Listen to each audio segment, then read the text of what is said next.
But even if it is a dream, there must be something that is more real than the dream, without which the dream could not be taking place, could not be.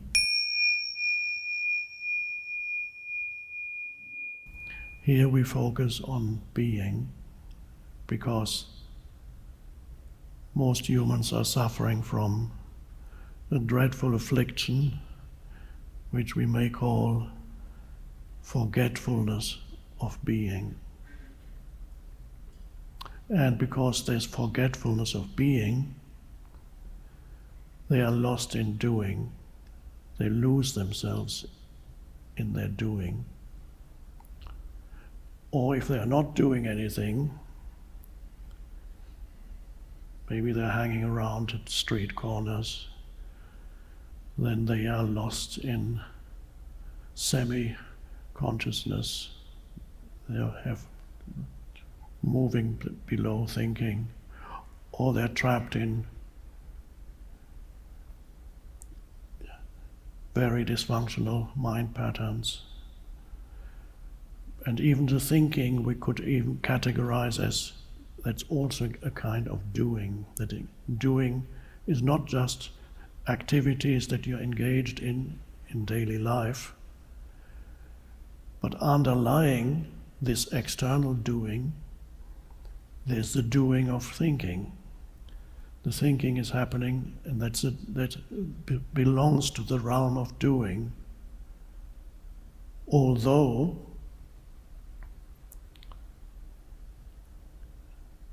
in most cases,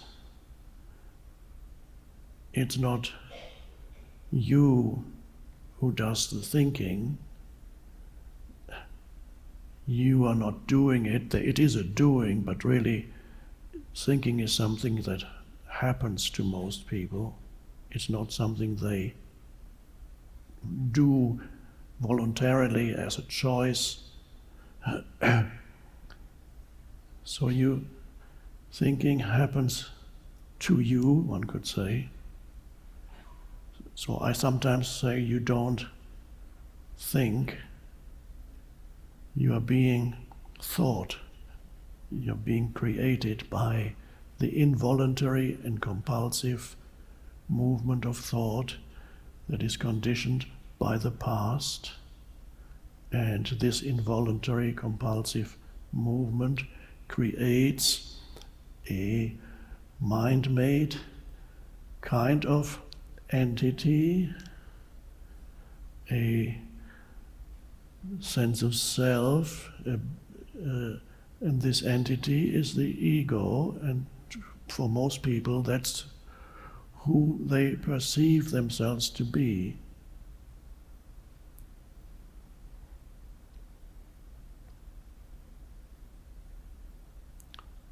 And so you live with this entity, there's a good analogy one could use, that is that you as the deeper consciousness are asleep and you're dreaming the dream of your life. Occasionally you might wake up briefly and then you fall back into the dream state, which is whatever drama is happening in your life, whatever situations are happening in your life. So there's a personality or person that's a dreamlike entity. From the point of view of the awakened consciousness, you can clearly see that when you retrospectively, perhaps, as you awaken, you look back on your life and you can see how many unconscious things happened that you were involved in, that you participate in, and so on. There was a whole drama unfolding, sometimes not so bad, and at other times really dreadful, and a kind of nightmare in some cases.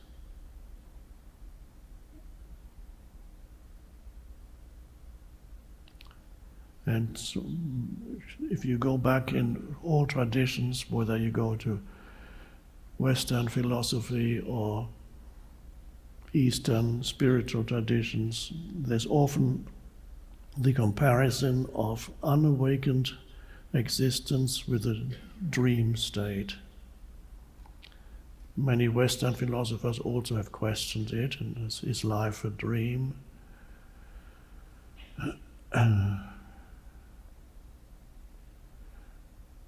Famous play by Spanish playwright Calderón de la Barca is La vida es sueño, life is a dream. It's an ancient play.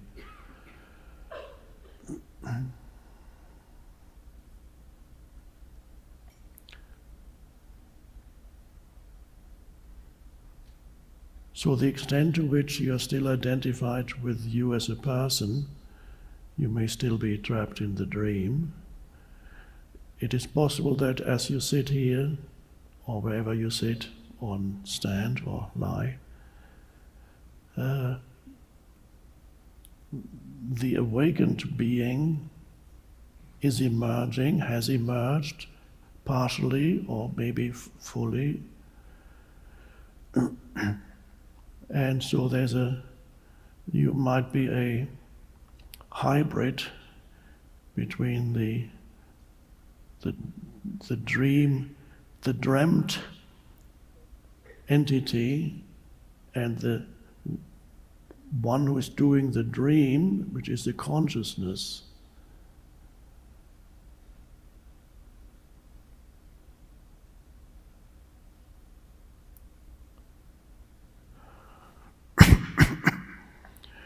You've probably heard of lucid dreaming, which means this is actual dreaming when you're asleep and you dream. It can sometimes happen you're in the middle of the dream, you suddenly realize that you're dreaming. It's a very interesting point. Oh, it's all a dream. And then you might think, okay, I could do anything now. What can I create in this dream?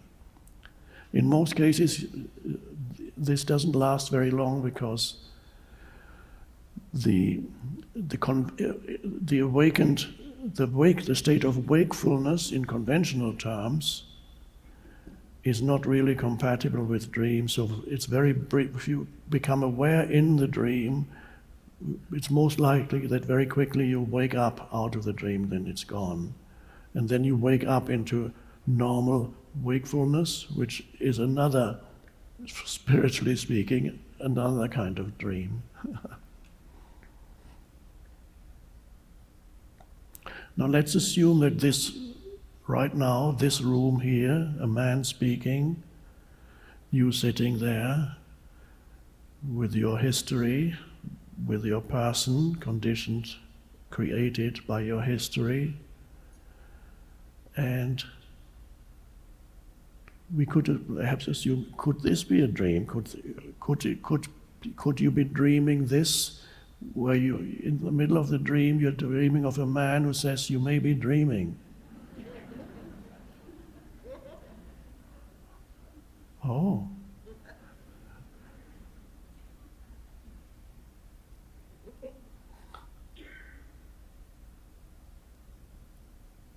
And let's assume for a moment that that is the case, that you're actually dreaming this very place, situation, everything is your part of your dream.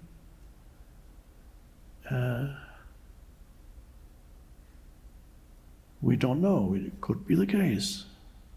It depends how you look at it. From a certain perspective it is, from another perspective it's not. Let's assume that it is for a moment.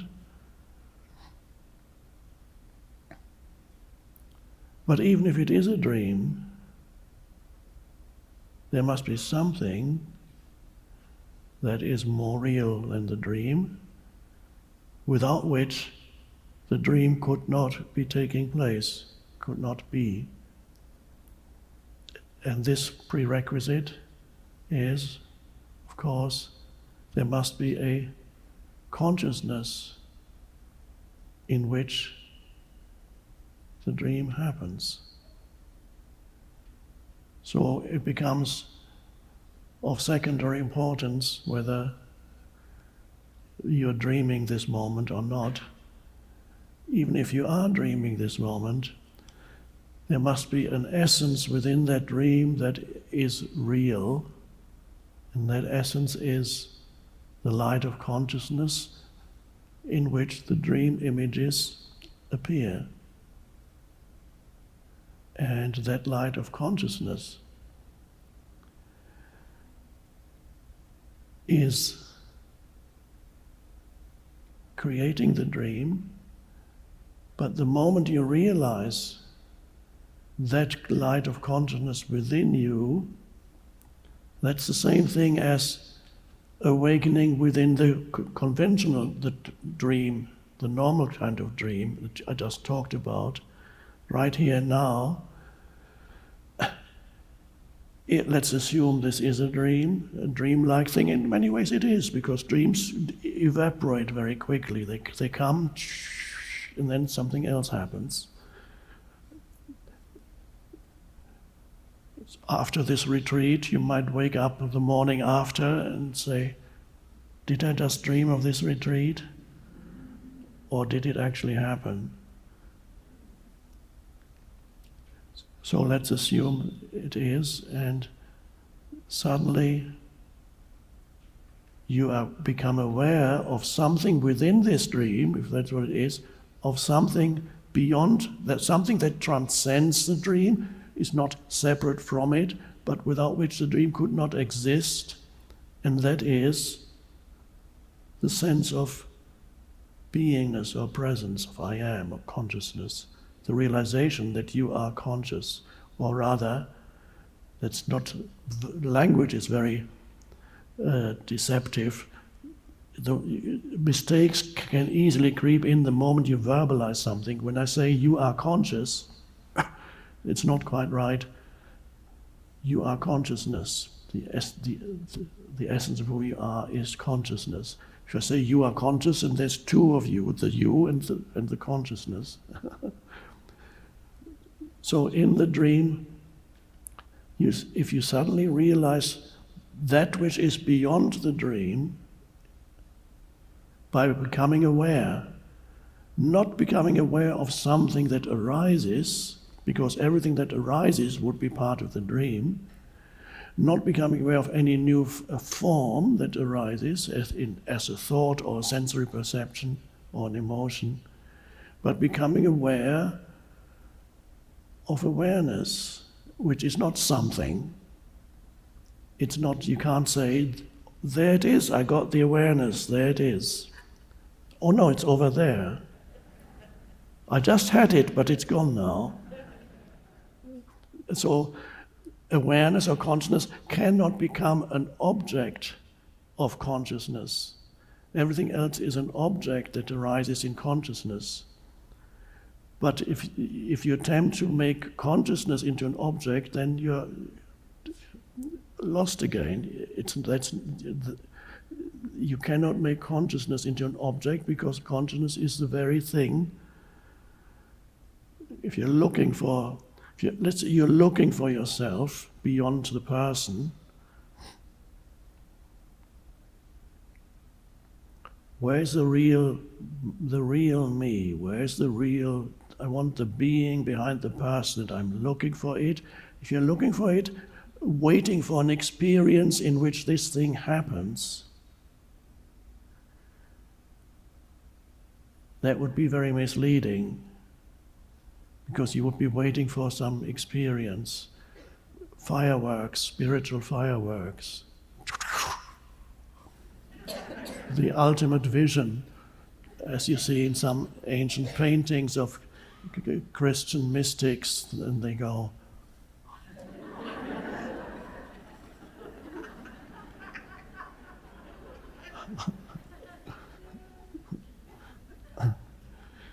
and you can't have that for that long. I mean, the vision is there. How long is it going to last?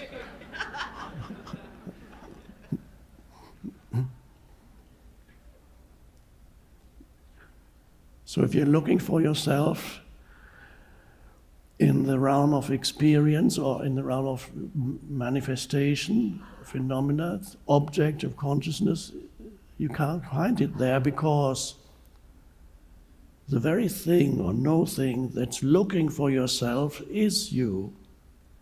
It's like a flashlight. You use a flashlight to find the flashlight.